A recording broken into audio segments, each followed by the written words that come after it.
It is the 18th century. London is no longer simply a medieval city on the Thames. It is becoming the nerve center of a global empire, wealthy, chaotic, innovative, and deeply unequal. By the 1700s, London is the largest city in Europe, home to over 600,000 people. Its streets pulse with trade and ambition, yet they are shadowed by poverty, disease, and crime. Elegant squares rise only a short walk from overcrowded slums. Coffeehouses debate philosophy while prisons overflow nearby. Through historical engravings, maps, and AI-assisted reconstruction, we can now step into a city that defined the modern world. This journey will take us through its docks, streets, markets, and monuments to see how London's contradictions fueled its rise.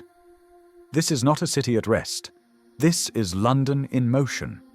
This is the River Thames in the early 1700s.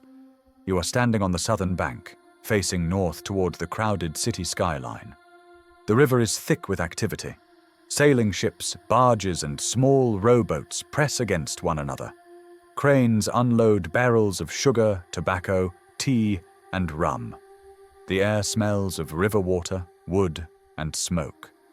The Thames matters because it is London's economic lifeline.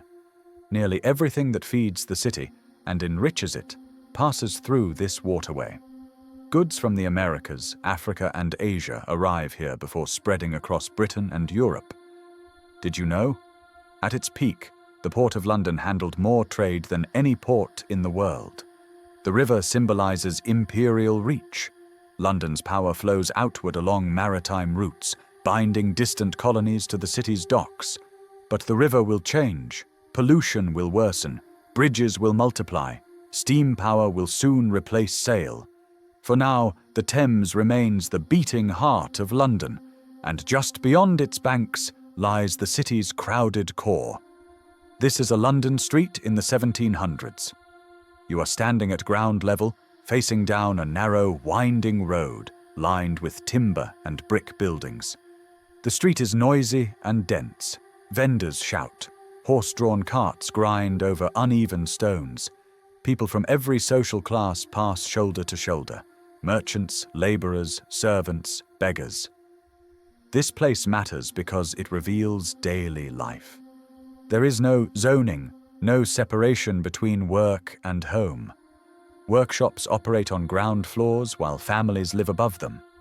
It's surprising, but London's streets had no standardized numbering system until late in the century, making navigation chaotic even for residents. These streets represent proximity. Wealth and poverty exist side by side. Opportunity and desperation share the same air. Soon, urban planning reforms will widen roads and regulate construction, but in the 1700s, London grows organically, messy, and alive. And in the midst of this chaos, ideas begin to circulate. This is a London coffeehouse in the 1700s.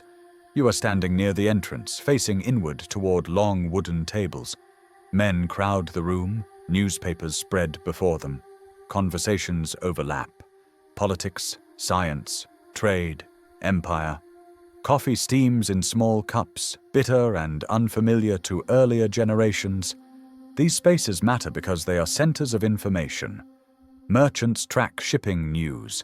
Philosophers debate reason. Investors discuss risk. Here's the crazy part.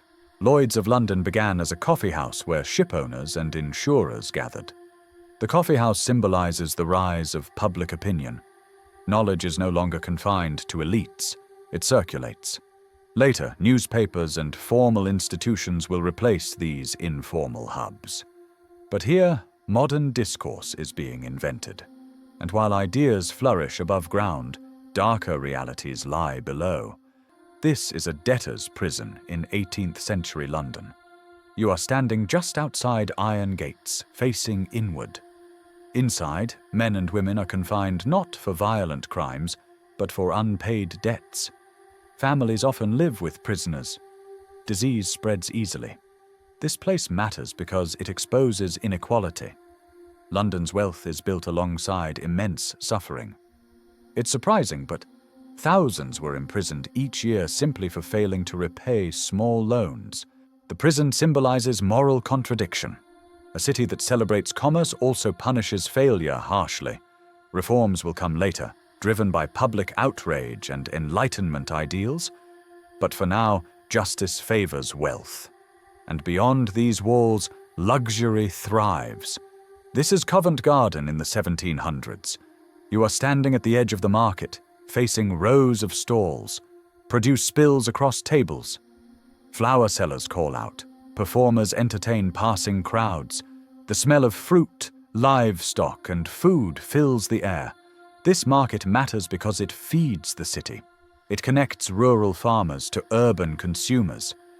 A lot of people don't know this, but Covent Garden became London's primary produce market after royal lands were repurposed for commerce.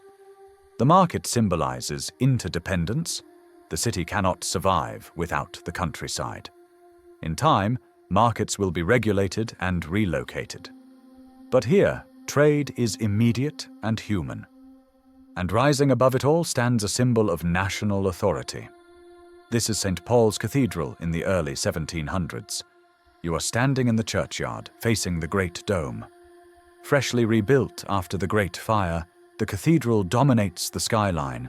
Its stone gleams, bells echo across the city. This place matters because it represents renewal. London has survived disaster and rebuilt stronger. You might not know this, but St. Paul's Dome was the largest in the world at the time of its completion. The cathedral symbolizes stability, faith, order, and national pride. Future centuries will surround it with industry and offices, but for now, it stands as London's spiritual anchor. And beyond it, the city continues to expand. This is the West End in the 1700s. You are standing along a wide avenue, facing elegant townhouses. Carriages pass slowly. Well-dressed citizens stroll. Shops display luxury goods. This area matters because it reflects wealth concentration. The elite are beginning to separate themselves geographically. It's surprising, but many West End squares were privately managed, restricting access by class. The West End symbolizes social division, refinement at a distance. Later, industrialization will blur these boundaries again. But in the 1700s, class is increasingly mapped onto space. London in the 1700s was not simply a city. It was a system of trade, power, ideas, and contradiction. Through AI and historical reconstruction, we can once again walk its streets and understand the forces that shaped the modern world.